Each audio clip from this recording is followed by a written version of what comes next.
1 more minutes to go.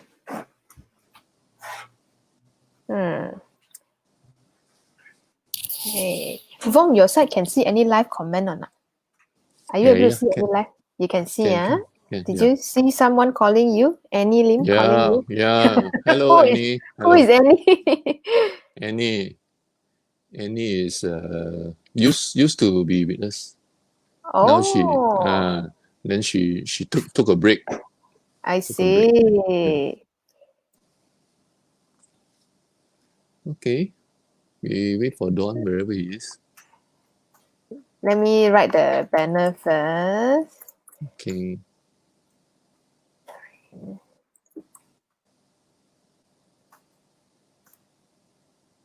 Hello, Vincent. And injury-free.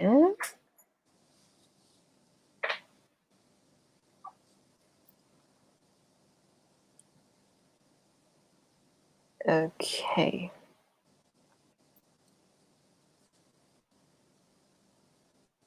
Right. Okay, it's 9 o'clock. Shall we start? Yes, we are going to start. We'll start now, yeah? When Don is going to join us in a while. So, ladies and gentlemen, thank you for watching our Facebook Live. This is my, I think, number 10 Facebook Live ever since MCO, but it's Coach Wong's first time doing Facebook Live. So, please give him more encouragement by commenting, say hi to him, yeah? Okay, so today, we have a few very important objectives. Yeah, we're going to talk about indoor cycling, very specifically spinning with power and how you should train effectively and injury-free. Because a lot of people thought, oh, indoor cycling only I just ride on the bike and then spin and then go home. Why is there a chance to get injured? But it's not wrong. It's not right. Yeah. So there is a chance you will get injured if you don't know how to do indoor cycling clearly. And if you are a competitive cyclist, you are looking for improving your cycling performance, you must know how to train more effectively rather than just ride on the trainer and then you don't know where you're going, right? So today, I'm so honored to have Coach Vong with me, and he's going to share some of the tips that you can use when you do indoor cycling. Okay, so Vong, can you tell audience a little bit more about yourself? Hi, I'm a bit lagging here, but I'll try my best. Your internet a bit lag. Hello. Can you hear me or not? I can hear you, but maybe your sorry. video a bit lag lah. Speak slower. Yeah. I'm Vong. Hi. I'm Vong. I'm a cycling instructor at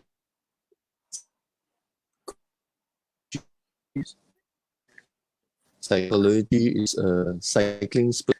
It's that we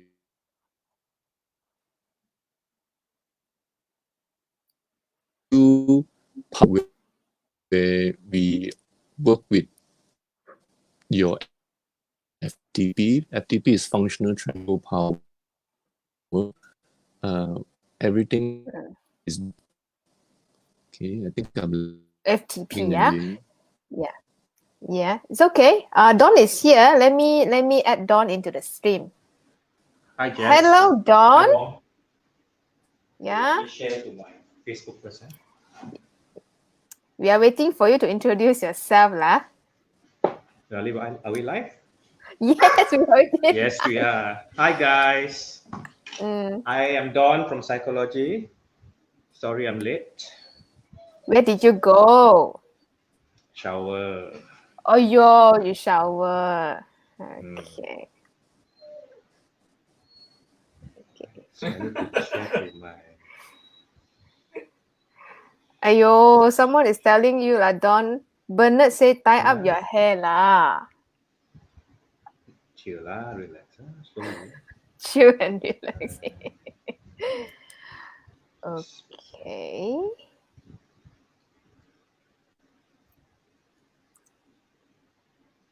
So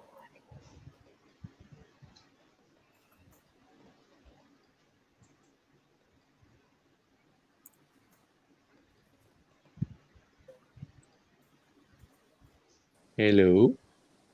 Is it better now? let me check you again. It's slightly, yes, it's better now. Okay, good. I'm not using my Wi-Fi. I just use my Data, mobile. Yeah. Okay. Okay, Don, Hey, are you Don. ready to Yes, let's introduce start. yourself? Hi You didn't guys, shave. I'm Don. I'm from Cycology. Wong, you didn't comb your hair. Oh, really? That's called comb. For watching. Okay. Yep. So we're going to have this for 1 hour, right? Nah, I depends on the audience reaction lah. Yeah, if they ask a lot of questions, then maybe 2 hours or 3 hours also can. Okay. If they don't Now talk about my hair, 1 hour. Okay lah. Okay, now can we start talking now? Yeah, Don, introduce yourself, please. Hi, I'm Don. I'm with Cycology. Hi, Currently, Don. we are, of course, all cuti bercuti until 28. Yes. Okay. Yeah, I am one of the trainers in Cycology. I've been involved in cycling for many years. A few years. A few years only. Yeah. A few years But only, should be experienced enough to help out our members if they have any questions. Okay. So our topic today, we are going to focus more on how you do indoor cycling by using the correct power, because using the correct power will help to improve your cycling performance and at the same time reduce the risk of getting injury. Yeah. Vong, can you tell us more about what are the common pain or injury that people complains to you during cycling? I think the most injuries that they complain is usually the VMO. VMO, Yeah, right. VMO. I forgot the full name. Jess, can you say what's the full name? Wow, now you asked me to say the full name. Vastus medialis oblique. Oblique, yes. Yes. It's the muscles on the inner side of your thighs, just above the knees. Yeah. Yes. Usually people complain there. Most of the time, I hear that complaint, and I think usually it comes from too much too soon. Do you want me to show the picture of the muscles? Yeah, I can. If you Yeah, want. let me show. Yeah. Okay. Yes, Lilian Chong, VMO, not VOM. Hi, Vivian. Hi. Hey, the picture is there already. Okay, let's see. Can I'm see or using my not? phone. Yeah. Yeah. Make it a bit bigger for them to see. Oh, yeah. How to make it bigger? Okay, good. Yeah. So the VMO is the fluorescent yellow thingy, right? Yes, that's your this one. VM. Yeah. Most of the time you get pain there because usually it's because too much too soon. Another reason is most probably also because of bike fit. Bike fitting. You know? Okay. Yeah, bike fitting. Okay. Bike fitting. So what are the common bike fitting errors that will contribute to pain in VMO? Cleat positioning, I would say. Sometimes, Cleat positioning. Sometimes the cleat might be going inward or outward, making your VMO either disengaged or engaging too much. Both your feet your legs should be going up and down in one plane. So sometimes you go in or go out, it might cause that kind of pain. Right. Yeah. Okay. The cleat position. Yeah. Okay. What about Don? Do you think the cycling technique will cause this problem? Yes, of course. Cycling One of technique. the main observations that we observe from the main studio also, especially non-cyclists, right? These are people who use the body bikes. Can you hear me? Can't hear already. I can hear. Hello. You can. Okay. Go ahead. Yeah. So most of the times, if that VMO is hurting, chances are the saddle height is probably too low as well. Saddle height too low. Wow. Yes. Uh, Yeah. oh, how So low is too you low, Don? can you Do you- see the picture which I submitted to you? Can you Let put me up a picture? see. Yeah, the pictures. Saddle height. Yeah, saddle height. So you Okay. got the one with the drawing bike setup. Bike setup. Hmm. So Okay, can you take a look at Uh, this? the questions. oh, okay, like that. Let me see. Yeah, body Oh, bike this setup. one. Body Yeah. bike. Okay. Yes. Wait. Let me open up the photo. Share screen. So it's good to show some pictures so people can visualize. Yeah. Yeah. Okay. Is this the right one? Yes. So you observe if the cyclist, the saddle height is properly right height, Uh-huh. you can see the leg at 6 o'clock would not be straight. 6 o'clock will not be straight. Will not be straight. It should be a slight bend to the knee. Oh, slight bend to the knee lah. Yes. So the right Okay. saddle height, if you haven't done the bike fit, and if you're just coming for class very quickly, would be, if you notice the next picture next to it, can you move it to the right? Move it to the right. Okay. Yes. If you notice the lady there, the saddle height should be just below the hip bone. Just below the hip bone. Yeah. That would give you a approximate saddle height that's more or less correct. But you Right. need to test it by sitting on the saddle and then bringing the legs back to about 6 o'clock, and then to see whether the leg is bent slightly, not fully straight. Right. Right. Is this applicable to outdoor cycling as well? Yes, but that one needs more. You need to calculate. You do either that or do a proper bike fit. But Okay. let's start with the body bike first. Then we move on to the cyclist. There's another picture. Oh, which picture is this now? Okay, so for cyclists to find the proper saddle height, I'm using the Greg LeMond method Oh, let to me find the see. saddle height. The First thing you map. need to do is to get your inseam length correct. Wait, This is I'm the inseam opening the length. picture. Yeah. Thank you for printing out the picture. Okay. Okay. I found a picture. Yeah. Okay. Oh, So for cyclists, if you really want to be more precise, and you should be more precise, is first you need to establish your inseam length. So basically, standing about 8 inches apart, both feet against a wall, you can put a thick book and push it against your crotch as though you're sitting on a saddle, right? And measure the distance from the floor right up to the top of the book. this is the inseam length. That is the inseam length. So for me, I'm currently using the Greg LeMond method, which is this one. Can you put up this Good, screen? okay, let me check the screen.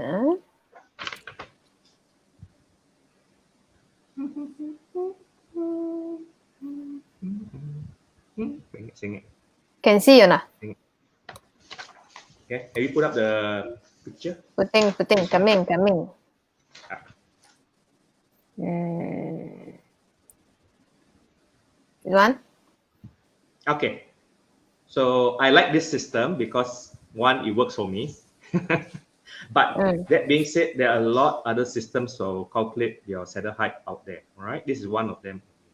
So the saddle height is basically the inseam length, which was from the earlier diagram, multiplied by 0.883. Right. So So your how do saddle you? height. Oh, okay. All right. So this is the next picture. Can you show this one? Okay. Someone measuring. Yeah, the bike. Okay. Saddle. Coming.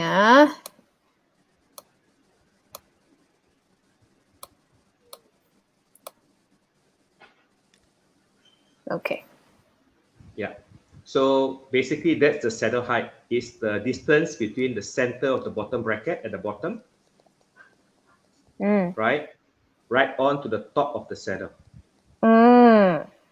That is what we call saddle height, right? Right. So if you take your inseam length multiplied by 0.883, you should be able to get this in saddle height. Sure. So this is the saddle height we recommend our members to take, which should be approximately, when you're standing next to the bike, up to your hip bone. Right. So you reckon that this is the saddle height is one of the main contributing factors to the pains that happen among the cyclists, right? It is one of the factors, because typically cyclists, when they start up cycling, yes, right, most of them, if not all of them, always start too low. Too low. Oh, okay. Because they're worried if the right saddle height, you basically be tiptoeing on the road bike. If the saddle height is correct. So a lot of people are very nervous, especially when they're new. So they typically put too low and then end up with the VMO hurting. VMO hurting. Besides VMO hurting, will the saddle height problem cause other parts of the body hurting as well? Too low or too high? Too low. Too low. So typically too low, you feel the VMO as well as the front part of the kneecap hurting as well. Because a lot of stress being placed there. Right? Okay. If the saddle height is too high, typically you might feel some pain at the back of the knee. I see. Too high means back of the knee hurt. Yeah. Too low, front of the knee hurts lah.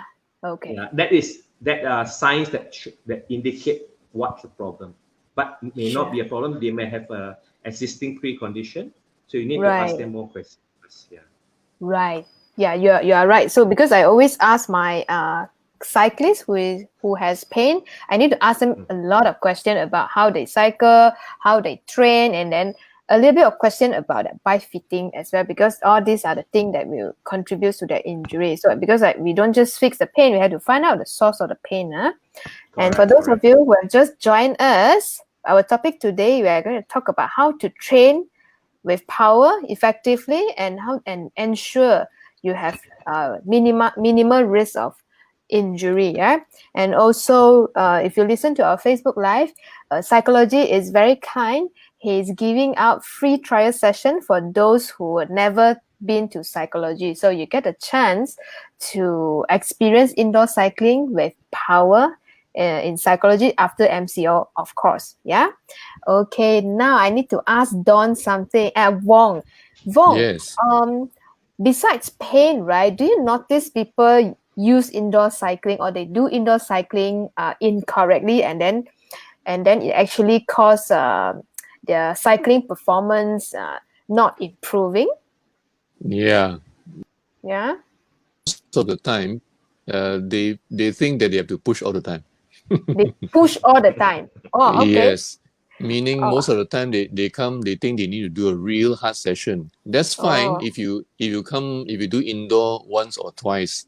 But for example, if you're doing it's in MCO now, and we can ride every day 2 or 3 times.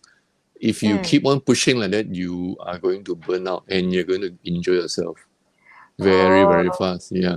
So usually the most problems that comes after this is probably muscles keep on getting sore and you won't ever recover for a while. So you need to have a real rest. So what I suggest is, especially during MCO, make sure your rides are 90 or 85-15 or 80-20, meaning 80 is only easy riding. Just ride. Yeah. 20% is where you really push. Do your intervals or do your long climbs, push your long climbs or even race. That's fine. Yeah, but most of the time, just ride easy. Just enjoy the ride. Okay. Just like you mentioned about like 80 or 20, right? 80 of what? 80% is only 50 to 60, below 60% of your FTP. For those who don't know what FTP is, functional threshold power, it means maximum average power you can hold for 1 hour. Right. How they can find out FTP? You need to do a test for that. I see. Where they can do the test, yeah? You can do In it on. Cycology? Yes, of course. In Cyclogy, we give free tests for everyone who comes. Right. Yeah, Right. that's very important. Yeah. So that's Okay. if you don't have your power, if you want to use heart rate, it's zone 1, zone 2 only, Oh, 80%. Zone 1, zone 2 only. That's it. Just ride, spin the legs. That's it. Finish your ride. Done. Okay. right. Only do 1 or 2 hard sessions a week if you're riding every day. Now I see every day people are riding now 2 or 3 times a day, and well, it's gonna cause a lot of pain later. Mm. Then probably they need to come to look for you. We have a few questions. Shall we answer them? Huh? Let me see, yeah. Oh, you guys done with the theory already, yeah? If you're done the Um, theory, then we start answering some questions. Dun, dun, dun. Ayo, Let me okay, check that. Let me check Ray. the question. Okay, Ray a lot of says, questions here. yeah, I have pain if I ride too long on the heels. Let me. Isn't The it bit. normal? Because there are a lot of cyclists, right? They feel like I have a hard session. It's normal for me to feel pain. Is this the right mindset? You shouldn't feel pain. You should feel sore. So Ray, you are Pain. sore or pain? Please be Yeah, specific. yeah. If you feel sore, fine. Never mind. Yeah. What's the word? What muscular onset? What? Delayed. delay onset muscular Yeah. soreness. Huh? DOMS. Huh? DOMS. Yeah. So that's Right. fine if you have soreness, but you have pain, especially sharp pain. Then you need to see what's wrong. Okay. Yeah.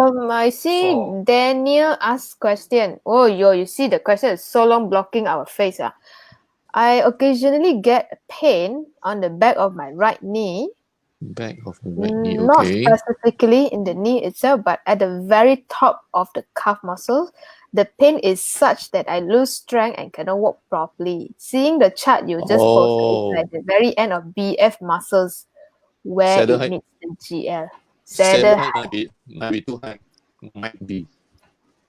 Okay. Might be. Yeah. Need to check that. Okay. Need to check the saddle height. Maybe too high, right? Like what Don mentioned Yeah. just now. Yeah. Maybe. High. Maybe. Yeah. maybe, as I said, we need to ask more After questions. YH Tan says, after some research, I found general consensus for optimal knee angle is 30 to 35 degrees on full extension. Is that correct? Your leg is supposed to be at a degree of 140 degrees to 160 degrees. Means the leg that when it's at 6 o'clock position, the leg should be like that, and the angle in the middle of at the knee should be 140 to 160 degrees. That will be correct. So if it's saying 30 to 35 means 90 Too much. plus 30. It's too much. It Probably a should be little too more like, less. 140 to 160. That's the better degree. Okay, that's why H Tan's answer. okay, can I add something to this? Okay. Wong, I'm adding something to this here. Yes, yes. According to less news What literature, else? the knee should be about 15 to 20 degrees when it's fully extended. But I think the test is more beneficial test is to see if when you're cycling, and do you feel the hips rocking on the saddle? I think that's more important. So if it is rocking on the saddle, it does indicate the saddle height is too high.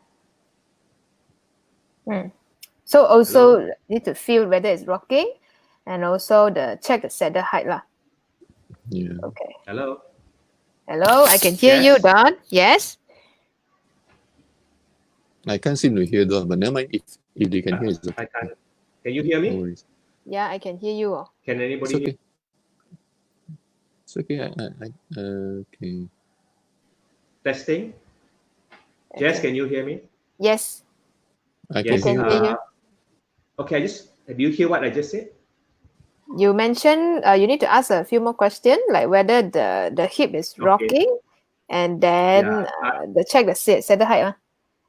But to follow up on YH Tan's question, it should be more, the knee angle should be more 15 to 20 degrees.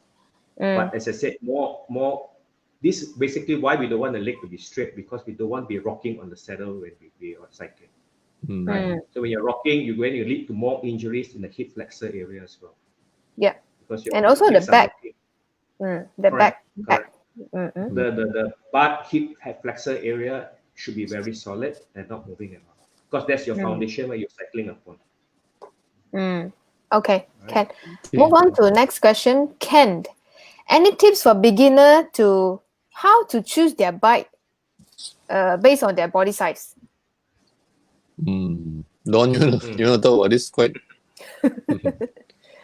Body size. Where's the question? Okay. Assume Any tips for beginner how to choose their bike? Ken. From Ken, yes. Now we are referring to road bikes or mountain bikes? Because there are Ken, different criteria for road and mountain bike. Yeah. So let's take road for example. Yeah. Road for example. Nowadays, traditionally we used to use the saddle, the seat height as the one of the criteria to measure the bike size. Because when you jump off the saddle and come down to the ground, right? If the top tube is too high, you're going to hit your sensitive areas on the top tube, right? But nowadays, bikes are all sloping top tube. So that has become less of a criteria for measuring the bike. So now what we use is the effective top tube, right? Jess? Yes. I don't know if I've got this picture. Right. You need to show picture. Okay, show me. Can you put up this picture, please? Okay. The knee over pedal. Wow. Serious. Our topic is very serious today, man. Technical, man. Very technical. Cyclists really like technical terms, huh? Yeah, Not because really. you imagine how many repetitions we do in let's say a 3-hour ride. You're gonna make a lot of repetitions. It's like pedal strokes. So if you got a problem, you're gonna make that problem worse. Yeah? Right. Okay. Okay, Ken. If you look at the bike there, right, you can see the top tube is sloping, right? At the head tube, it slants down towards the seat tube, right? So there's no problems in terms of the seat tube height already. So what we want to focus is the effective top tube, right? So the distance between the head tube, center of the head tube, right onto the seat post, horizontally. So when you're riding, the bike is right size for you, you should have a comfortable feel onto the hooks when you're holding. So typically your saddle, the stem length should be about 90 to 110, no more, no less than that. And it gives you a comfortable position and you're holding the bike. So for example, I am 173 cm tall, right? I ride a bike size top tube horizontally, which is 53.5 cm. Okay. So that is the size of my bike. That is the horizontal position of the top tube, horizontal length of the top tube. So I use that more for guide to when people ask me what size should they buy. Right. But again, it depends on the experience of the rider. If the rider is new and is not so used to stretching forward too much, then they obviously should go for a smaller frame size. Okay. Right. And typically they should be choosing endurance type bikes rather than racing bikes. Endurance type and racing bike. Typically, endurance, the head tube will be taller, so you don't have to bend so much from the hips. That will put give you some back pain. If you have problems with back pain, that should make it worse, right? So endurance bike, the head tube is higher, right? So it gives you a more relaxed position. Okay. Wow. Right. Very, not easy, Not easy. Yeah, not easy, not easy. Yeah. Okay. We have another question. Huh? Yeah, you still got something to add on, Don? Go ahead. Okay, Cole asking. I often experience saddle numbness after 30 plus of constant cycling, especially at the front. Should I opt for a saddle with a cutout?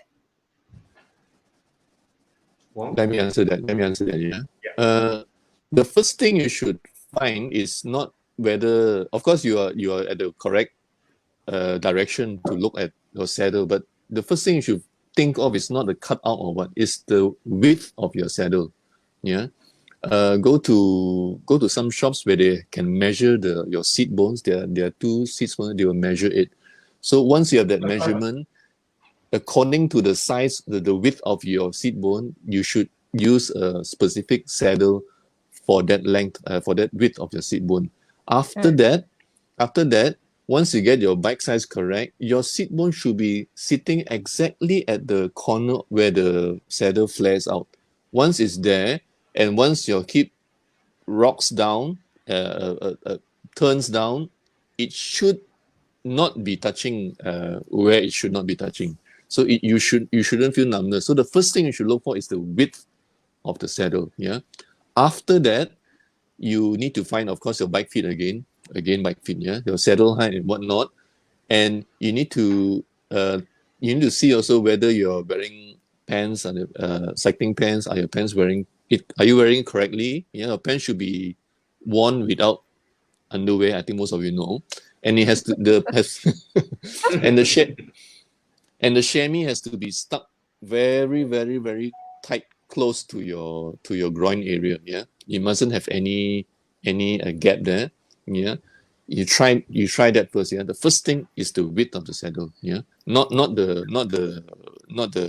whether you need a cutout or whatnot. Yeah, after that only you think, oh, maybe I should get a cutout. Yeah, most of the time, once you got the width correct, whatever saddle should work for you. Yeah, but having said that, mine is with a cutout because I'm already used to that saddle.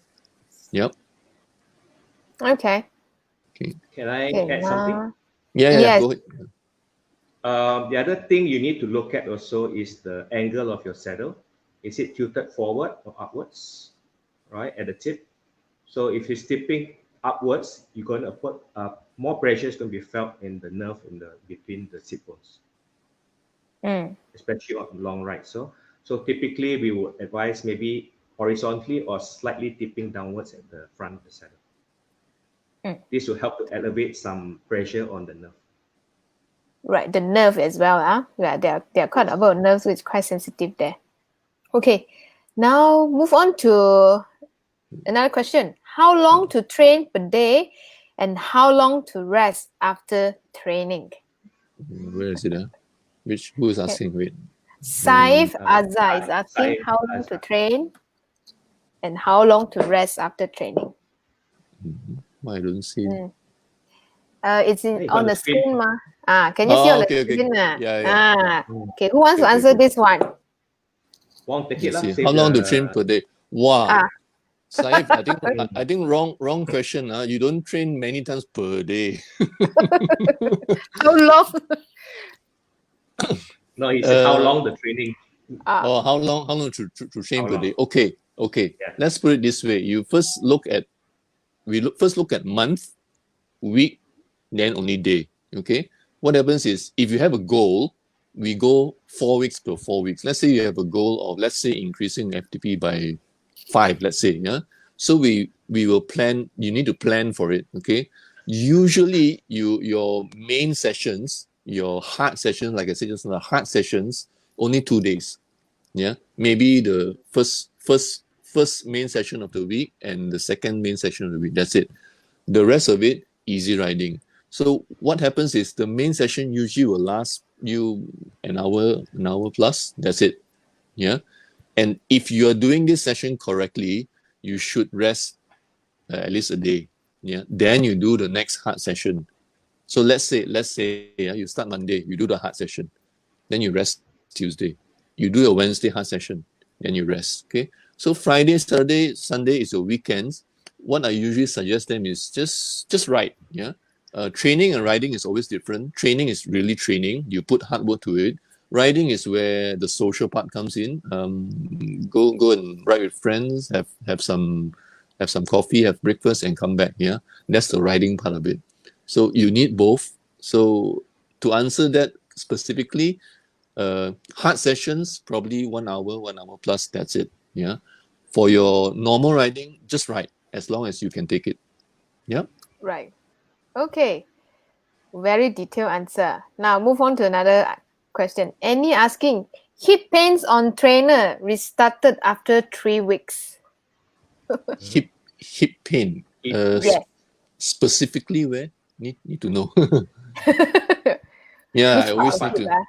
Yeah, Yeah. it has to be specific. Like even you come to see a physio, also you say hip pain. Also, okay, you have the point. Yeah, point to me Yeah. where are the pain. So, So so the we have question to. does the Huh? question mean that the pain restarted after 3 weeks of cycling on the trainer after CMO, so the MCO Not sure. or 3 Huh? weeks, right? Yeah. So we need to know. Yeah, you need more Yeah. information, right? Okay, Yeah. Ken. Yeah. Okay. Yeah. And Any you add some you info. type. Yeah. Yeah, add Yeah. some info. Let's see. Okay, another question. Ding ding. One side shoulder pain after long ride. Why and how to prevent this? Okay. I want to say the quick word first, then I pass to Don. Yeah. I always tell members who come in, relax your shoulders. You must be riding really, really unrelaxed. So we need to go back to your bike feet again. Yeah. Okay. Maybe your saddle, your handlebar is too low or too stretched. You are putting too much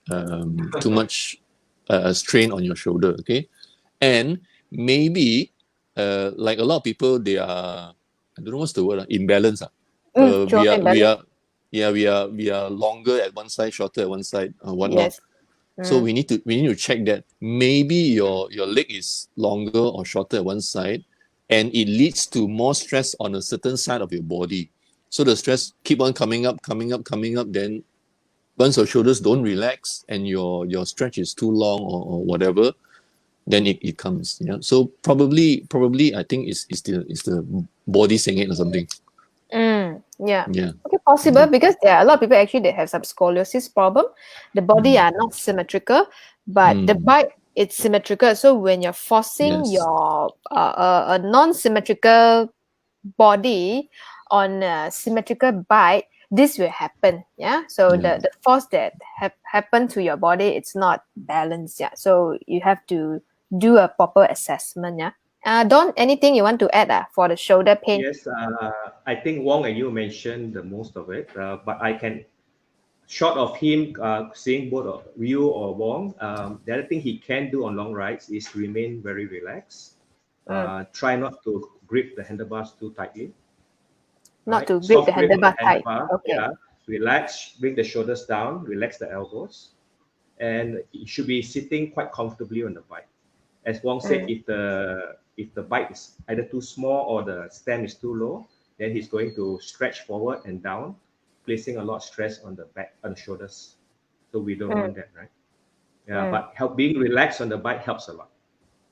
Being relaxed on the bike. Yeah. Okay. You Have shouldn't to. you shouldn't be too tense on the bike. Like some people coming down here, they get very tense. They are squeezing very tightly the brakes. Right? You shouldn't be tense. You should be more relaxed. Okay. Can. Right? So next question, Daniel again. Daniel just now talked about back of his knee Oh.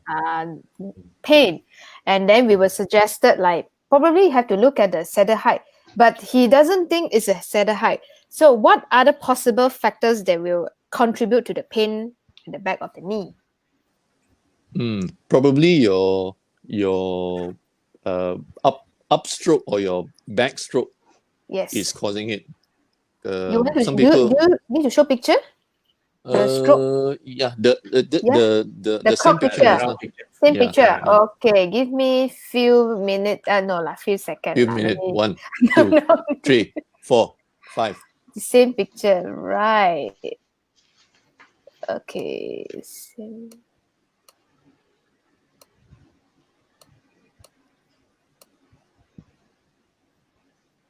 This one Yes. or the other one? Huh? This Okay. one. Yeah. Can you enlarge it? I think where to the left. To the left. To the He's left. he's talking about the purple and blue muscle. Purple and blue. Oh, here. Yeah. Yes. GM and Yes. GL. Yeah, he's talking And about this BF. muscle. He mentioned BF as well just now. BF. Yeah, but he says it's not exactly there. He says it's somewhere in the middle there. So Ah. you see the pedal stroke is at the back stroke. It's at the back, pulling back. So probably strain from there. Yeah, this part. Yes, correct. The So blue probably part, strain. Yeah, the blue and the purple so probably strain from there. So what happens is maybe your heel isn't too dropped when you are on the downstroke. Your heel should drop a little bit before you pull. So maybe if you're pointing, it might be straining your calf part. So when you're straining, it might pull it. That's what I think lah. Okay. Yeah, Probably it's a yeah, technique lah. Maybe yeah. it's a technique. It's probably technique. Probably. Okay. Okay. Okay. Can I add Sure. something? Yeah. Yes. Yeah, Daniel, you might want to consider maybe investing in asymmetric rings in the chain ring, Yeah. Oh, right? This will help you to make it easier to have the pulling back action at the back, right. right? By removing the dead spots. Yeah. I'm a full supporter of symmetry rings. Yeah, these are called oval rings, right? In layman terms. Over ring. Or Oh, symmetric. okay. Yeah, I know Oval, over yeah. ring. Okay. Mhm. Okay. Yes. Right. Then move to another. I have a question for me. I'm getting back to indoor bike after physio session after injury. How many sessions of indoor cycling only I can go outdoor cycling?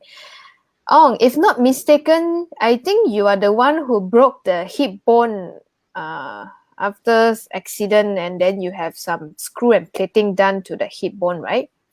So indoor bike is okay, but as long as your fracture is healed, and then there should be no restriction for you to go outdoor cycling. So the only worry that we have when you go outdoor cycling is there is a higher chance of you getting maybe involved in some accident and fall as compared to indoor cycling lah, huh? So you just have to be careful with your bike handling, yeah, and also always check with your orthopedic doctor, yeah, because he is the one who do the plating and the screw. So always check with the orthopedic doctor, yeah, because in terms of uh, the the impact that go to the hip during indoor cycling and outdoor cycling, there shouldn't be a very big difference. Yeah, it depends on how you ride. Yeah, okay, let's move on to another question. Shaman, low back pain Hi, after Shaman. 2-hour ride. Saddle height issue, or should I do more core exercise? Mm. Who wants to take this question? Yeah. Shaman is our member. Yeah. Yo, Shaman. Yeah. Shaman has any saddle height issue or not, huh? So far? So far, from what I see, he doesn't have a saddle height issue, but he does have a weak core issue. Weak core issue. Right. Yeah. Right. Even though his saddle height is correct, when he rides, he will rock. He'll rock. Then the rocking starts from the shoulders. So most probably it's from there. Yeah. Unnecessary movement when he rides, yeah. So Yeah. Shaman, if the saddle height is not the main issue, perhaps you should seek a professional help from physio and have a proper assessment. It could be a core muscles problem, and it could be some muscle imbalances around the hip and your lower back. Yeah. So, and I'm giving away free assessment for those who listen to the Facebook Live. Please comment pain, PAIN. Yeah. Comment pain, and after the end of the Facebook Live, I will come after you. I will send you some flyers, and then please check your messenger requests, yeah, so to reply me, okay? So comment pain, PAIN, if you want to redeem a free assessment session from me, okay? Yeah. Okay, let's move on to another question. Can I explain pedaling using the up and down motion and not the back and forward motion for others? What is that? Oh my god, I don't know how to. Because Lillian was talking to me the other day just after our test run, and straight away I explained to her. I'll explain now, okay? Lillian has a VMO pain, yeah, and I noticed from her cycling that she only concentrates on the up and down motion of your leg pedaling, up and down, up and down, up and down. Yeah. What I usually suggest to people is need to imagine your leg like those old train where there's two wheels. One is the engagement wheel, one is the free wheel. The engagement wheel is like that, where it goes front and back only. and the wheel will turn because of this front and back motion. Yeah, I hope you can imagine, see in my hand. Yeah, so this goes front and back only, but this turns. Yeah, okay. So I want you to imagine when you cycle, imagine your feet going front and back, like skating, front and back. Then you will start to cycle better. Yeah. From there, once you got that motion, you need to imagine your legs going in a circle. Feel the whole circles. That's why sometimes I give sessions for them with low cadence, where they feel it, just feel it, just feel, yeah. And when they are down, they pull like that. So it's more of a imagination first. Yeah, you need to imagine yourself doing it, then slowly it will come to you. Yep. Okay. And Can I add something here? Yeah. Sure. Yeah. Okay. Can you put up this? The pedal. Wait, Yeah. Okay. Oh, nice shoe. What brand are they? Cheap one. Cheap one. Yeah, cheap one. How cheap is cheap? Cyclists, when they say cheap, cannot believe, Still using Velcro, cheap. Yeah, true lah, Velcro. Okay. So imagine you have Lilia is probably using the downstroke and the upstroke mostly, the pushing down and the lifting at the back. Probably not. Probably not even the upstroke. Probably only the downstroke. That's why. That's why she. So probably ignoring the horizontal motion from, let's say, 11 o'clock to 1 o'clock at the back, at the top, and the bottom from 5 to 7. So you pull back, just like imagine a person rowing a boat, right? When they push in the oar into the water, they don't go up down to 6 o'clock because that energy is wasted, right? Once they push down from 1 to 5, they start pulling back horizontally to 7 o'clock. And then from there, lift it up and then bring it out of the water and then put it in again. So the top and the bottom part are what we call dead spots, right? Dead spot. So yeah, we don't have much energy there. We wasted energy to try to pedal through the full stroke. That's why Wong said horizontally, the top and bottom horizontally, right? Right. Right. Okay. So focus on the pushing on one leg, push down. Let's say you're using your quads to push down from 1 to 5, the right quads. Use the left hamstring at the same time to pull up at the back. So your right leg pushes down, your left leg pull up at the back. So you're working different muscles and sharing the workload, not using one muscle all the time. So if you can do that, do some practice. Unclip one side of the shoe, use only one leg, and doing the full pedal stroke using one leg, you're forced to use the right quads followed by the left quads, the left hamstring, sorry. Okay. Right? So you train the muscles to have an efficient pedal technique. Okay. All right. So this is what we call one-legged drills, which we all should be doing to help improve our pedaling efficiency. Okay. Good. We have another question. Yeah. Again, groin numbness problem. Yeah. We explained it just now. It's usually the saddle. Try to find saddle which is the width of the saddle which is correct to your seat bone, and see if your saddle is tilting up or down. You can tilt a little bit down if you want, but usually we put it flat. But you can put it down a bit so we can help. Yeah, Vong, you keep mentioning about the size of the sit bone. How do they measure the size of the sit bone? How they people measure? They have a sort of a cushion thingy where you sit. You got a photo? Yeah, memory sponge. No, memory sponge. Yeah, it's a memory sponge where you sit on it. Once you sit on it, there's 2 indentation there. Then you just measure the distance of the 2 indentation. Then you have the length of that. Then from there, you check what width of saddle you should use. Oh, so normally bike shops should have the memory. Yes, yeah. Most bike shops have this. Most, I think so. I don't go to that many bike shops, so I don't know. Right. Yeah. I think failing that and getting a cutout saddle, failing those 2 things, right? Maybe apply some Vicks Vapor Rub. I think can already. No more failing. Okay. Just kidding, just kidding. Joking. He's Don't do joking. it. He's joking. Just He's joking. Don't do it. Yeah, just kidding. Yeah, we have another question from Vivian. I'm getting my new bike trainer within these 2 days. How to start again after 20 plus day with zero riding and any cardio exercise? Who wants to answer this? Who wants to First, answer? 80 days, no exercise. I start off first. I start off first. Yeah? Yeah. I start off first. You ride a few days without thinking of anything first. Just ride. Ride easy.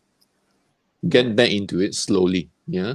Don't do too much too soon. Yeah. Start off slow. Just ride. Get the feel of riding. Riding but going nowhere. And you're at home. Yeah. Get a fan if you can. Put it in front of you because when you ride outdoors, there's wind, so your sweat won't drop. But if you ride indoors, you'll be sweating like crazy. So put a fan in front of you. Yeah. Blow it off as if you're riding outdoors. Yeah. Just ride simply at home, ride until you are comfortable riding at home. Then only you can try doing some hard work. Okay. Yeah. Vivian, hi Vivian. Good to know your trainer is coming. What I can suggest is you don't start too hard, as Wong said. Maybe do zone 1, 2, or 3 maximum, right? A little bit of zone 3 only to start you off. Soon you get stronger, you can add more for zone 2 and zone 3 specifically, right? Then as you get fitter, your fitness comes up, then you can go longer and longer. So maybe you can start off with about a 50-minute class, a 50-minute ride in zones 1, 2, and 3. That should be easy. And do not use too heavy gear so that you don't injure your muscles. Keep your cadence high. Keep it between 90 to 95 RPM or slightly higher. Right. Mm. Okay. We can Focus on improving your cardiovascular fitness first. Okay. At least. Are you able to see the next question, Don? Can't see. You can't see. Vong, are you able? Oh, yes, I saw one. Talking about crank sizing. Crank size. Could you share proper crank sizing for everyone? I noticed everyone using cranks too long for their physique. Is this a common question that you normally get, Don and Vong? Yes. Yes. It's common but not common. People always think longer crank, wow, you get more torque out of it. Yeah. But no. Okay.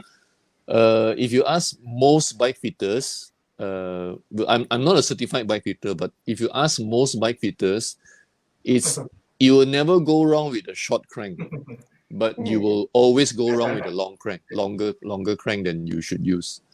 So what happens is, I don't have the chart now. There is a chart where how tall you are. Yeah, how tall you are. You use what crank. Like I'm 184 cm. I use my crank length is 175 mm, 175. Like someone probably 155 cm tall, they might need to use a 165 millimeter crank or even smaller. Yeah, Don, you want anything? Yeah. For Wong's using 175. I'm using 172.5. My height is 173 cm. That's the thing. For me, actually, I'm on the borderline. For my height, I can either choose a 172 or 172.5 crank arm length, right? But if you like higher cadences, the shorter crank arm will give you better efficiency, right? But if you are powerful and you're strong, you can use the longer crank arm length to produce more torque. Okay. Right. I would always recommend going for the shorter crank arm length. It's only 2.5 difference from one size to the next. 2.5 mm, it's like really. Yeah. It's like. Yeah. But it makes a difference because I said the amount of revolutions we take when we are cycling is in how many thousands of revolutions. Right. Another question. Please ask Don and Wong what's the FTP. Skip. Seriously, it's something confidential, ah. Kacau this one. Let's see. Like, was asking about shoulder stiff, but I believe we have already answered the question. Keep your shoulder relaxed, yeah? Yeah. Okay. Let's see. Some of the question we already answered. Is elbow pain common during indoor cycling? Specifically where? I need to know. Which part of elbow? Yeah, specifically where? The Right. joint or the muscle or the ligament or whatever. We need to know. Yeah, Vivian? Yeah, need to know, be specific. Yeah. Okay. Low back pain seems to be very common now among the cyclists. Yeah. Yes. Yeah. The possible cause, yeah? Yeah. Core need to be improved. Strength need to be, the core need to be strengthened. Helps a lot.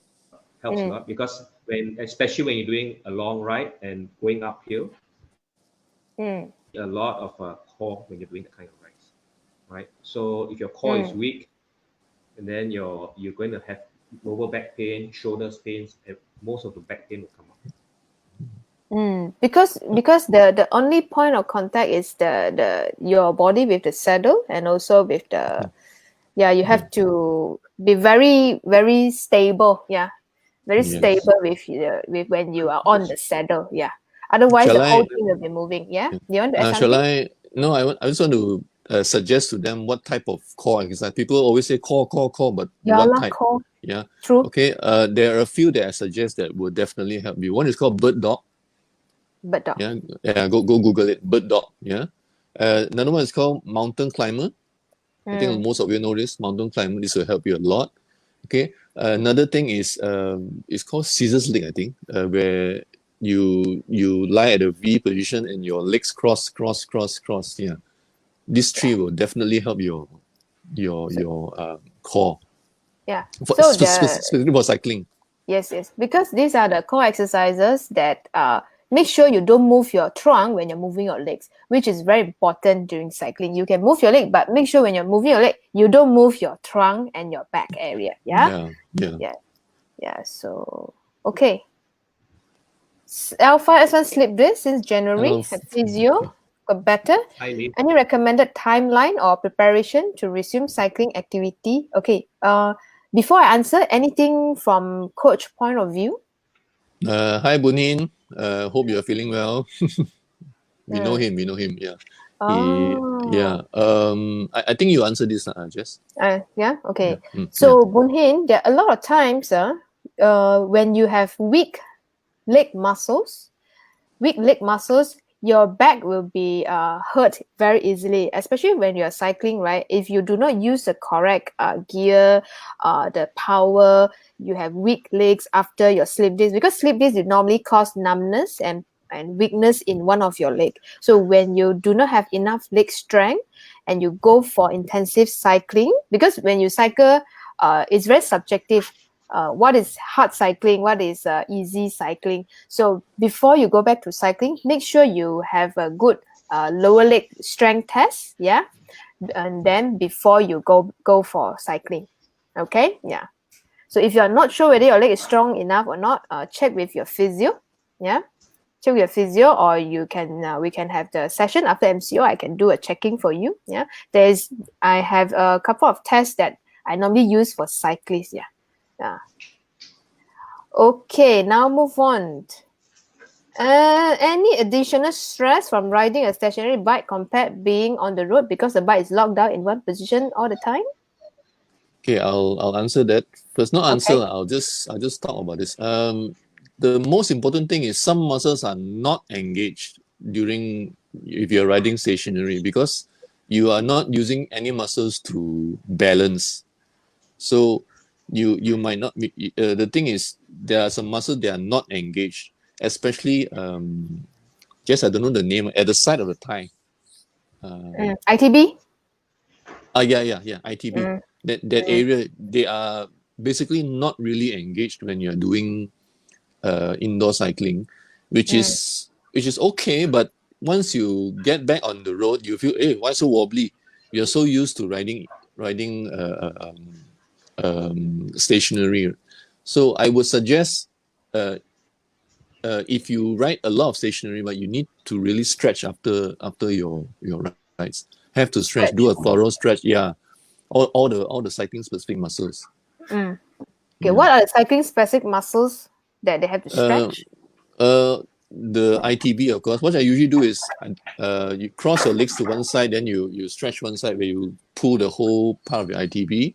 Then you can stretch your whole thigh by just lifting your knee to your back and pulling it, holding it. Mm, These are the main thing that you should stretch. And also, if mm, you have staircase on your house, perfect. Step with your toes on the staircase, then just bend down and stretch your thighs.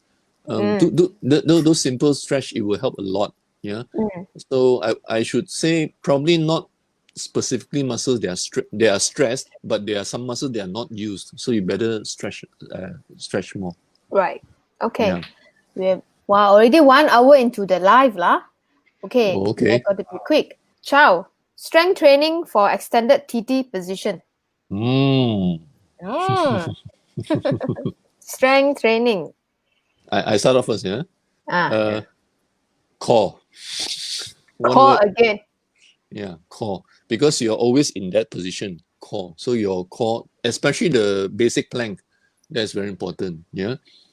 And after that, you need to do you need to ride in that position and do two types of drills. Yeah. One drill is heavy gear drills where you do very heavy gear training, preferably at around 80 to 75% of your FTP.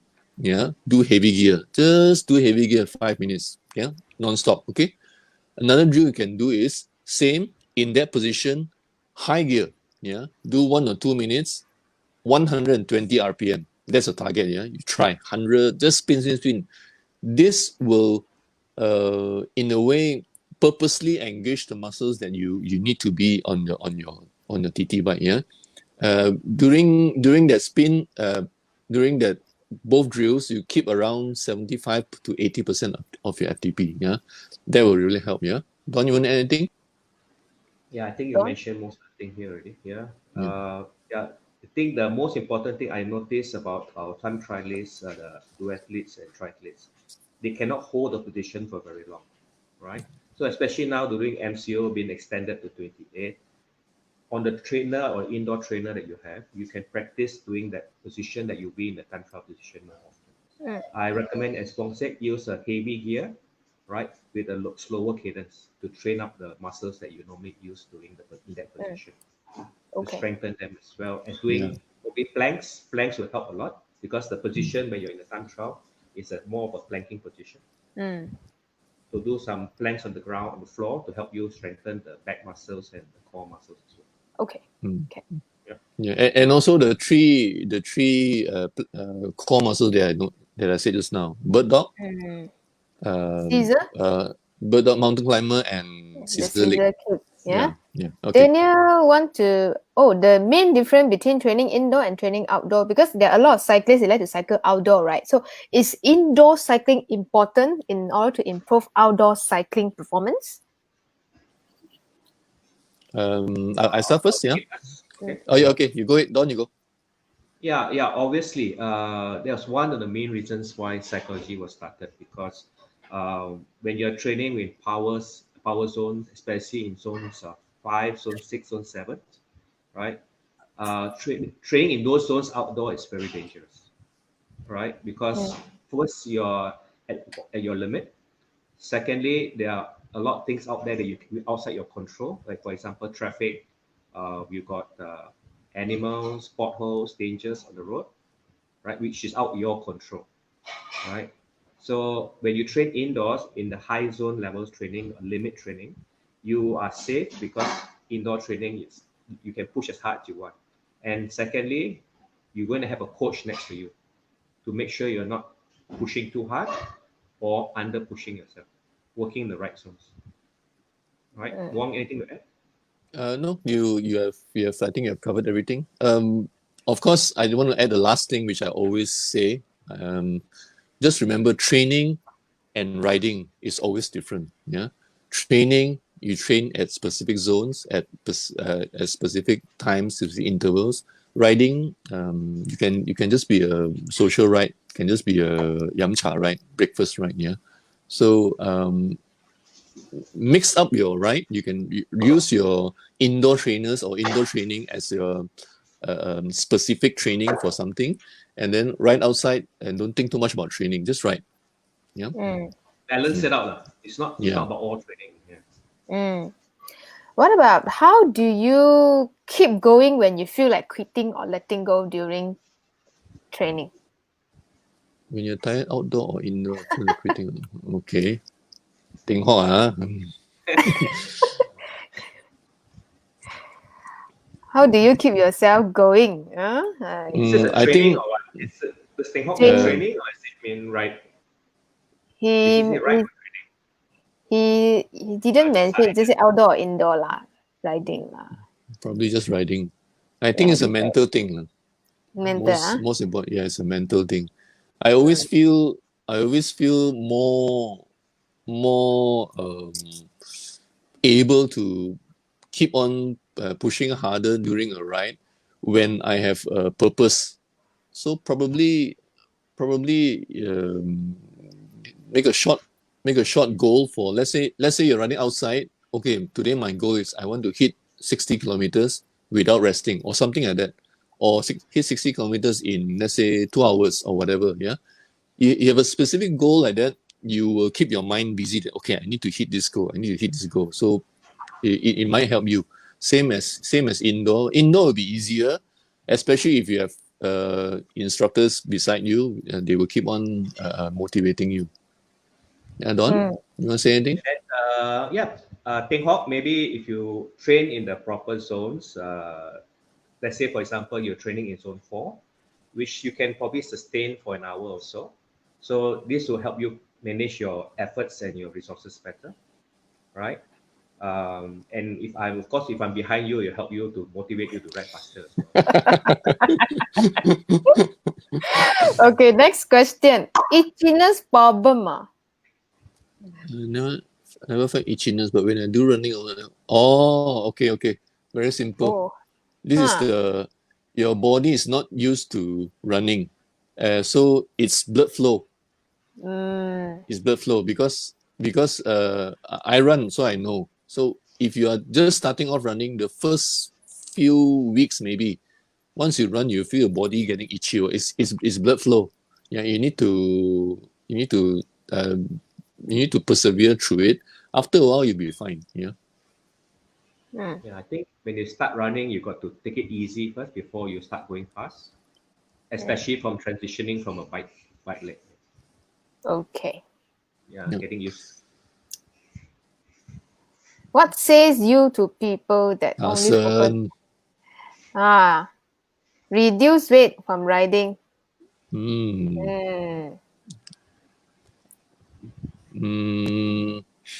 Only reduce weight. Yeah. I read an article recently. The article's title is "Weight is just a number," and then inside the article there's a lot of photos of people same weight, but one who looks bigger size and flabby without muscles, but one with muscles looks slim, but weight is the same.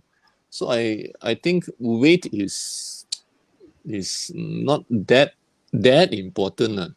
I would think if you really want to, because there's a limit to losing weight, I guess. You don't want to lose weight and lose your muscles. Yeah. Don't you want to add anything?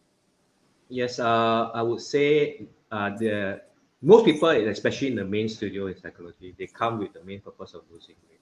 But I want them to emphasize on different things. First thing I want to emphasize is to achieve a healthy BMI, right?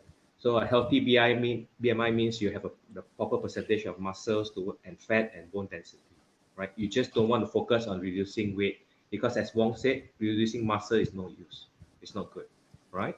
So what we want to reduce is actually the percentage of body fat, right? And the benefits that come along with this is what I want them to also focus on, like increased cardiovascular fitness, flexibility, strength, power, speed, right? And faster recovery times, especially when you do HIIT training. Yeah? You have faster recovery times, and this all leads to that doing things easier in your daily life, not only in the workout but your daily life. Helps you to stay healthier and lose weight and become fitter faster. Yeah. Right. Okay. Someone asked about RPM bike. What is this RPM bike? Lazada RPM bike in bike. There's so many bikes out there. Yeah, there's so many. Hard to answer this question. Yeah. Hard to answer. Huh? Yeah. I put Oh, RPM. I think he means those bikes on Lazada can. I mean, is it worth it to buy? Is it He specifically mentioned RPM bike. Oh. okay? RPM means spinning bike lah. Spinning bike, yeah, spinning bike. Spinning bike like what we have on the body bikes. But it depends on the manufacturer and the seller. If the seller is reputable and the brand is a good brand, why not? Yeah. In Lazada, I think that preferred sellers and so forth like that, you can go for the preferred sellers only, and then choose good brands, good reputable brands that has a very good after sales service. So if the bike's something wrong, you can get spare parts and they can come and repair the bike for you when you call them up. Of course, maybe don't buy those from China, which has no after sales service. Yeah, nothing against China, but some. Nothing against China, but you have some. The bike would need some spare parts in the future. If you can't get them, you can't service them. Yeah. Okay. Some ask about ITB tightness after riding. That will cause knee pain when running. Yeah, you are right, because ITB tightness will cause some pain in the knees. And like Vong said just now, have to practice a set of stretching after cycling. It's a good habit to practice stretching. Yeah. Okay. How to build back if left leg lost muscles due to no movement for long? Is it straight go to cycle like normal? Or because you have a pre-existing hip bone pathology and fracture, it's okay to go cycling, but you have to watch the gear and the power. Yeah, have to redo the FTP. Yeah, have to redo it because before the fracture, your FTP might be such, but after the fracture, there might be some changes in terms of FTP. So you have to redo a FTP test before you go back to indoor cycling, and then you have to do some special leg exercise. Yeah, I'll see you again after MCO. Yeah. Okay. Another question. Running loses weight faster than cycling. Even. Yes. Because running is sort of uses more of your body. Maybe you are like running, and then your arms are moving, and then I don't know if this helps, but to me it always helps when you're running, you are sort of bouncing. It's like it's also working the other parts of the body. Although the muscles that you use in during running is the same muscles in cycling, but they are used differently. Because in cycling the motion keeps on going, but in running you run and you stop, run and you stop, run and you stop. So the muscles are used differently. So probably activating that during running will burn more. And I think it's more of the body movement. It's normal. It's normal. Yeah, you lose more weight during running. Okay, I need to add on something for core, right? Yeah. The another one difference between running and cycling is because when you're running, you're actually carrying your own body weight. Your leg has to carry your body weight and then move from point A to point B. But when you're cycling, right, your weight is already being supported by the saddle. So your leg actually is not carrying as much weight and less impact that goes to the joint and your muscles. And I'm not sure whether you're cycling, do you know your FTP? Yeah, especially for indoor cycling. If you know your FTP, I think perhaps it helps to gauge it helps with your intensity of your training to be more specific. So you know how much to push. Yeah. Okay. Can I add Okay, something, Jeff? Oh, yes, yes. Yes. Hi, Ko. Just to add something, in psychology that I've been observing my members when they do their indoor cycling classes, we are using power, so we know what kind of wattage they're using and the proper FTP they're using.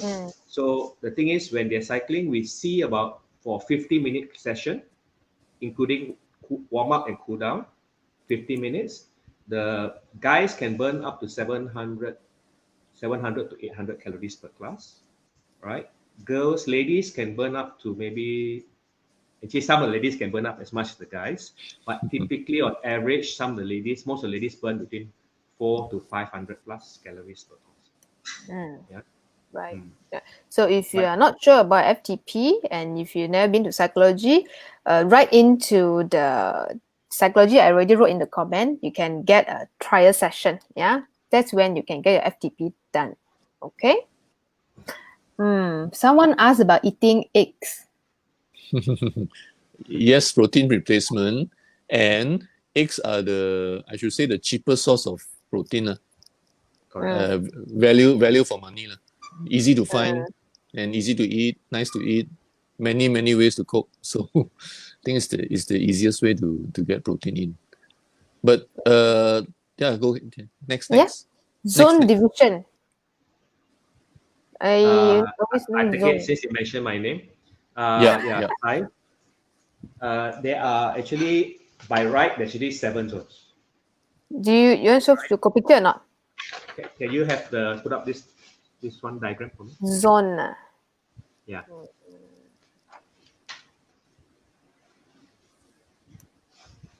Coming. So, Saif, if you look at the diagram that's coming up soon, basically in psychology and most of the programs, we classify them up to five power zones training areas, right? Zone 1 to zone 5. Okay. But actually beyond that, we actually have zone 6 and zone 7 as well, right? Zone 5 is up to, if you notice the screen there, in terms of percentage of your FTP, it's actually 100 to 106% up to 120% of your FTP. Zone 6 is 121%, right on to 150% of your FTP. And then zone 7 is above 151%. As much as you can go. As much as you can go, it goes to infinity. So we don't know how much you can take, but it's the hardest you can push already. Okay. So, but for the common people where we train to keep them safe, we try to push them up to zone 5, maybe a little bit into zone 6. That's enough for them. But if you are a professional athlete or racer, you might want to also train in zone 7. But for most gyms, we don't need to train people to that level. Yeah. Just to add, just to add, zone 6 and zone 7, usually, even if you are there, you are just there for the max 10 seconds, 5 seconds, very, very short. That's all you can take. I call zone 7 the vomit zone. Yeah. Yeah. You stay there for too long, something is going to come out of your mouth. Next question. Yeah. Next question.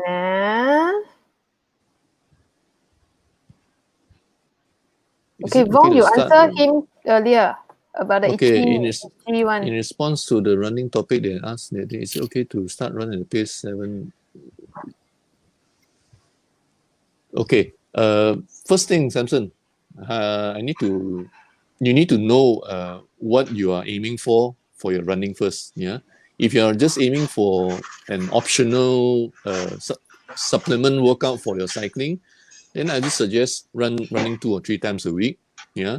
But if you're aiming for something, I would suggest you start slow. Yeah. Start at a pace where, because I don't know your pace, so I don't know 7 or 6 what the 7 or 6 mean, but I'm assuming it's 7 minutes per km. Okay, so that's okay. Yeah, whatever pace that you can still hold a full conversation in. Yeah, run at that pace for maybe 2 or 3 weeks first. Start slow. Start with less kms. Every week you only add the most 20% of what you have done. Okay, slowly add. Yeah. Once you think you have enough base, which is usually 2 to 3 weeks, you want to do some intervals, want to do some speed work, then only you try to do maybe 1 minute effort, 2 minute efforts. Yeah. But always start slow. So if you're running at the 7 minute pace, that's good. Yeah. Just keep at it. Yeah. But run less and run slow first. Yeah. Okay. KH recommendation where to get indoor cycling training. You have Don't know to lah. go to Cycology. No. Okay. Right Cycling into training, yeah. Or right into trial training, offer yeah. at Okay. I thought psychology.com. trainer. Yeah. As you can see from the screen, right? Write down your request. Yeah. They will give you a trial session. Right? Yeah. Okay, move After on. MCO. After MCO. Okay. General population. How That's so much serious all the post? questions. Post Because sickness. no, because these are all our friends. They think they Yeah. said they ask question. They will. Okay, come. Are you able Yeah. to give the Oh. general population advice on how much post sickness and after drinking affects fitness? Yes, as a reality check for fitness and condition and training. Sorry, again? Don't you understand? He's talking What are about you talking about, Carson? Rephrase your question. Can I? Are you able to give general how much post sickness and after drinking affect fitness? We wait for him Drinking. to rephrase. Drink You what? go for wedding. You go for Oh, wedding. You have one drinking too means. many. Yeah. Okay. I think he's talking about drinking beer. Okay. Progressively overload the training stress. TSS or time? But we haven't answered Carson's question yet. Yeah, we go back to Carl's question first. Oh, Don, oh, you are better. I thought you you're are, waiting for him to rephrase. Okay, No, Don. I think we understand. Don, you are a better drinker. You Yeah. say.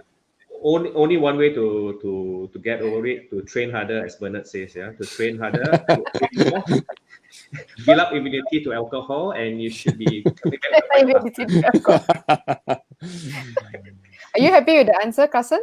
Yeah, I hope No you're lah. happy. Okay, Hey, done. wait. No. Not yet. No. Huh? Not yet, No. Carson. Let me say. Yeah. No matter what, you must remember that drinking will dehydrate you.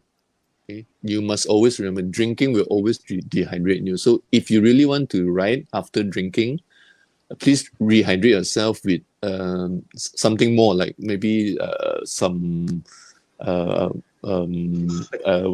coconut water. Hey, some coconut water or some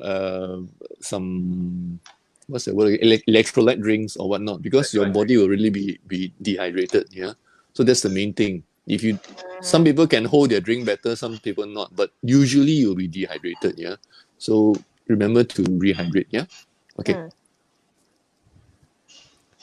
How do you progressively overload the training sets? Okay. I would use both lah. I would use both. But usually, if you are aiming for something, we do more tests. I know you hate FTP tests, but we do more FTP tests to know how they are progressing to the load we are giving them. If the load we are giving them is good, you will see the FTP gradually improving. Then that's fine. But if the FTP is not moving, then we need to change a bit, especially if they are aiming for an event. Yep. Yep. Okay, let's see. Good breakfast meal suggest before a train. I think everyone different preferences. I think I would say have a good combination of carbohydrates in your food. Right, you need a good carbohydrates and a little bit of protein in it, especially just before the ride, because you don't want to overload with too much protein at the start of the day. And I also think timing is important. Don't eat too heavy and too close to the ride. 1 hour before will be nice. I recommend actually you eat during the ride itself, right? During the ride. Yes. We take muesli bars, snacks, raisins for immediate power, Dates. dates, peanuts, whatever, to give you energy as you ride. And try to take it about every 15-20 minutes, take a small bite. So your glycogen reserves are topped up all the time. It's not depleting so much, right? So you got to take a meal at the beginning of the day before the ride, but don't take too heavy, right? And don't take too spicy food. You know what's going to happen. Okay. So take cleaner foods like the muesli bars, things like that won't give you indigestion. Yeah. A lot of people swear by oats, so you can try that. Yeah. Okay. Samson, add on here, can I substitute running with the upper body workouts and make it part of my cross training to complement cycling? Okay, I'll answer that because I do a little bit of running also. Uh, First and foremost, I would like to tell you why I run actually. I run because although cycling is a low impact sport and it's very good for injuries or whatnot, your bone density doesn't will slowly reduce because of the low impact. Yeah, for bone to grow more, you need a little bit of impact. So what I do is I run a bit so that you get a bit of impact and your bone density is kept there. Okay, so if you want to supplement upper body workout with running, running doesn't give you that much upper body, just a bit. Yeah, so if you run one upper body workout, probably you should do a little bit more, probably some push-ups or whatnot. But of course, I would say running does supplement your cycling. It will help your cycling, and cycling will help your running. Yeah, that's definitely true. Yeah.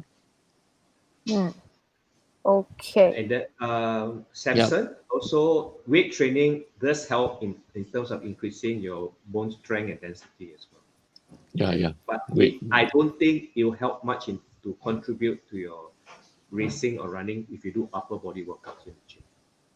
It will not help you improve those times, I think. Okay. But the main Core is benefit is that asking. core exercises, leg exercises are all good. But upper body, you won't see that much of the benefits being translated to your running performance or your cycling performance. Yeah. Okay, we have another question. Good Right. expectation for FTP to increase. Okay. I start off first. Yeah.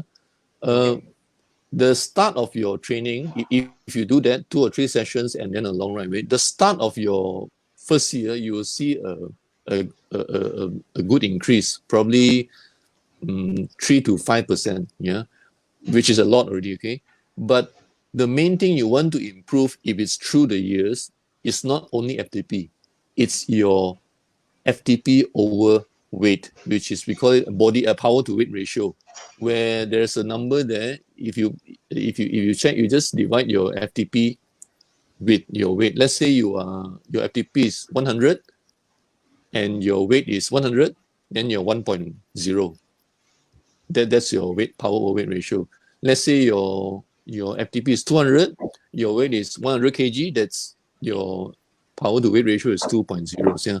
So if you want to see that improvement, you need you don't only see only FTP, it's power to weight. Okay. So hopefully throughout the years, your FTP increased by a bit, probably increment of 3 to 5% per year, hopefully, yeah, if you do it correctly, and a little bit decrease in your weight until you find your optimal weight.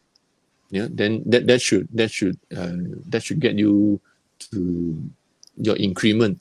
But then again, you need to know that we are human beings and we need to rest also. Yeah, that's why we do intervals. So throughout the year, you'll see that there are peaks and the ups and downs. Okay, so you need to take that into consideration also. Yep. Okay. How frequent you guys stretch or foam roll? I stretch every day after ride. Don? All the classes that we teach, we always end it with a proper stretch for upper and lower body, especially the big muscle groups like the quads, the hamstrings, the glutes, the hip flexors, right, the back muscles. These all are very stressed during the workout, so you need to spend some time giving it a good stretch. We have foam rollers and mats in the gym. And we do recommend members to, after the stretching, to also go and do more stretching on the mats as well. Yeah. So the answer is after every ride, just stretch, and row here. How would you arrange? How would you arrange training plan for someone who can ride 2 to 3 hours or a lot 2 3? We first need to know what your goals are. Yeah, we Yes. first need to. Are you going for a race? Are you just in general, or what? We need to know that first. Yeah, and this question we can't answer just like that. We need to meet up with you and talk about it. Yeah, go Yeah, to so Cycology, see them, it's redeem this your first time trial session, this redeem a that. little bit specific. This one. Yeah, okay. Right. I think we already 1.5 hour. Oh, Wow. one more serious question. Okay. Serious or Nick, It says raw power versus weight kg. power to weight ratio. I feel power to weight is good for comparison across, but largely ignorant on most rides. Oh, okay. I'll answer that also. Yeah. Yeah. Nick, hi. Nick is a friend also. Nick, raw power is important, especially during long rides, because most of the rides you are on flat terrains. Okay, the when the long ride is, let's say you do a ride with hills and whatnot, then that's where your power to weight ratio comes. So that's why just now I was talking, you will try to raise your power and drop your weight to an optimal. So there is a yes and no in your question. Yeah, the yes is yes. If your raw power is like really like powerhouse 350 400 watts, you can hold for like 5 minutes. That's good. Yeah, but if you're if the raw power is not that much, uh, I should think it's debatable, especially during, because if you ride outside, all roads are up and down. So I think power over weight is still the number one thing we go to. Yeah. Yep. Okay. Due to time constraint, we will take like. Don, you want to say something? Is it? Yeah, I want to add something. Yeah, Okay. Nick, yes, really, raw power really only pertains when you have a flat road or it comes to the last sprint, right? Like for example, what's that's German sprinter lotto rider? Grapple. Andre Greipel. Grapple. When Greipel goes for his final sprint, he can produce up to 1,600 watts for 10 seconds, and that's all he needs to win the race, right? Up to then, he's basically sitting in the pack and just enjoying the draw. So yes, the raw power comes in during the final sprint or really flat roads. But once the road starts to go up and down, that doesn't come into factor so much. Okay. So It's due to more time constraint, we will take 3 more questions Otherwise, we'll talk until 12 a.m. Three more Okay. questions. Yeah, 3 more questions. And then for those of you, if you would like to have an assessment, if you have pain that you do not know how to manage your pain, comment PAIN pain in the comment section in the video. Then I will give you a free assessment from Apple Physiotherapy. And for those of you who have not tried indoor cycling and want to have a FTP test, write into trial offer at cycology.my. Yeah. Okay. You can see from the screen. Okay. Jason, question? When do we need to take power gel before ride, during ride? What's the suitable time? Don? I don't Okay. take power gel, so I only take power gel during towards the end of the ride, or when I'm feeling a cramp is coming on, and I need immediate what's that, release from the pain. attention. Yeah. So typically, I'll focus more on more less high graphic energy foods, right? Taking like Solid food. muesli bar, Solid food. solid food. Only when I feel the need towards the end and I need the boost, then I'll take power gel. But I never take during the ride or up morning before the ride or during the ride. Only towards the end.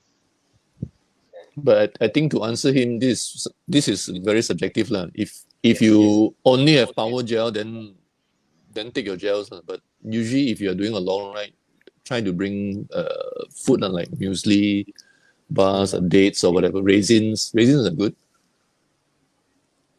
Yeah, next question.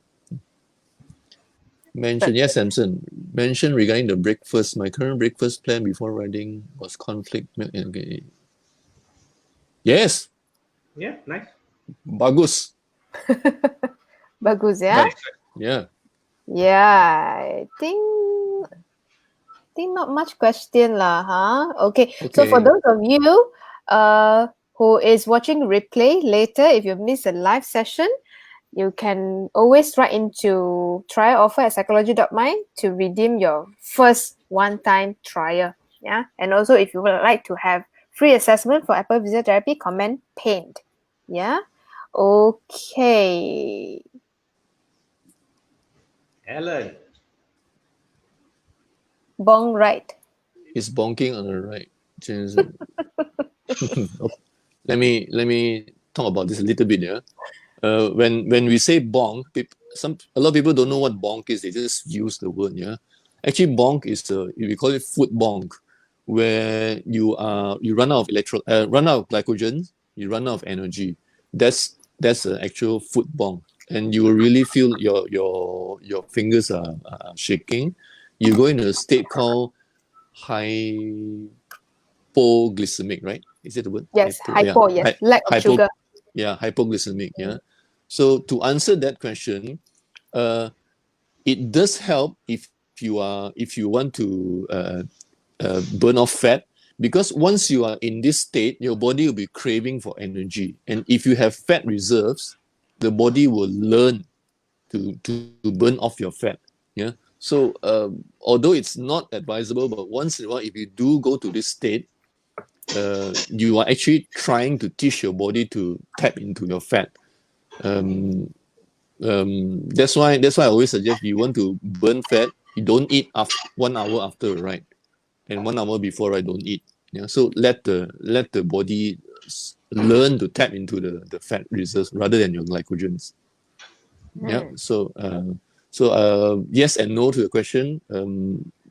Dangerous, but you can try. It does work. Okay. Aerodynamics. Well, your specialty. Me again. Okay. I got something at you. You start first. Okay. Okay. Aero is everything to me. To me. I forgot what speed aero comes into play. There's a YouTube link that shows you that. But as long as you're moving, you are always fighting against air. Yeah, unless you are riding like 4-5 kilometer per hour, then probably not that much. But if you are above, I would say 10-12 kilometer per hour, you're already fighting against air resistance. So aero comes into play very fast. Yeah. But to answer a question, people ask this question a lot because they want to ask what bike to buy. I will always suggest buy a light aero bike. Light aero bike. Okay. Yes. Yeah. Yes. Just adding this, if you notice the trend nowadays, a lot of manufacturers are now starting to produce light aero bikes. So a couple of years back, they probably started off with pure aero bikes, but they typically will be very uncomfortable and very heavy. Okay, so the aero benefits are mostly in the flats and the rolling roads, but once it starts to pick up beyond 5% accents, you are not going to enjoy the benefits so much because the bike is heavy, right? Okay. And uncomfortable to ride as well. So the trend nowadays, the new trends like the Addict RC, the Wheeler, which one? One more bike. Scott. Yeah, the Addict one. The Addict. I was talking about. Yeah, they're all Addict. Yeah. Yeah. So these bikes, they have lightweight, and they also focus on aerodynamics. And even the new Giant TCR, very much more aerodynamic. I think they claim to be something like 34 seconds faster over 40 kilometers over the previous model. Yes, I So think. that is where Yeah. aerodynamics versus weight comes into play. Right. Okay, So, let's answer this. yeah. Which is better when training indoors, training within your heart rate zones or your power zones? Okay. Training within a heart rate zone, there is a slight, I would say, problem. Not problem, but it is like that. When you train it with heart rate, your heart rate doesn't react that fast. Let's say you're straight away you want to train in zone 4. Let's say you don't know when your heart rate will go up to zone 4. You need to work your heart rate up to zone 4. But if you're riding with power, it's direct. If you're in zone 4, means you're zone 4. 1 watt is 1 watt, 2 watt is 2 watt. And if you're working with heart rate, especially during long sessions, your heart rate at the end of the session, it might dip or it might go up because there's a stress to your body. But if you use power, again, 1 watt is 1 watt, 2 watt is 2 watt. So I would always go for power rather than heart rate. But heart rate is also a good counter tool to know whether you are stressing yourself too much or not. Yeah, but I would still go for power. Just add something to that. Yeah. Hi, Aida. Yes, power training is obviously superior to heart rate training. I would consider heart rate more towards using it as a safety feature, right? Especially those people with heart problems or which they cannot push themselves so hard, right? So the heart rate will limit to how much they should push themselves to, maybe about, let's say, 85-90% of their maximum heart rate, right? Secondly, using heart rate as a training tool is not very accurate. Firstly, because how many of us actually know what our maximum heart rate is, right? So everything is based a percentage on that maximum heart rate. And if you use the formula of 220 less your age, that's very grossly inaccurate, especially for any fit person. Is very understated, right? So as Wong said, power is 1 watt is 1 watt. It's very accurate, and the programs that you can create from power are better than heart rate programs. They are more accurate, they are more concise, and they are faster. Right? And it gives you a more efficient workout anytime. Okay, we almost come to the end of our Facebook Live. It's 1 hour and 43 minutes now. Wow, so many questions. Yeah, I hope all of you here enjoy the session today. If you like our session, and then if you would like to hear more from Coach Vong or Don about more techniques about how to cycle better, faster, feel free to comment your topic. Suggest some of the topic so that they can prepare for more FB live, because our MCO just got extended, right? So I think we will have a few more sessions Feel free to comment what you want to learn from Coach Wong or Coach Don. Okay. Anything you want to add on, Wong and Don? Yeah, before we end the session. Stay at home. Stay at home. Once MCO is over, if you're interested to know about FTP, Cycology conducts a free FTP test that you can come and try, right? So at least you know what's your baseline power is like. Baseline power, okay. Yeah, Vong?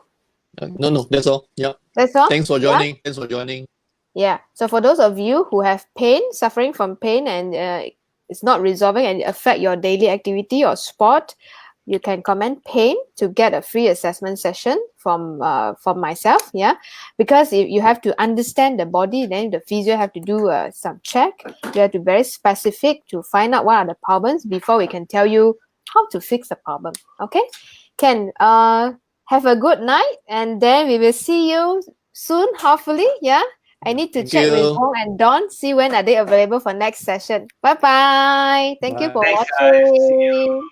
Bye-bye. Good night.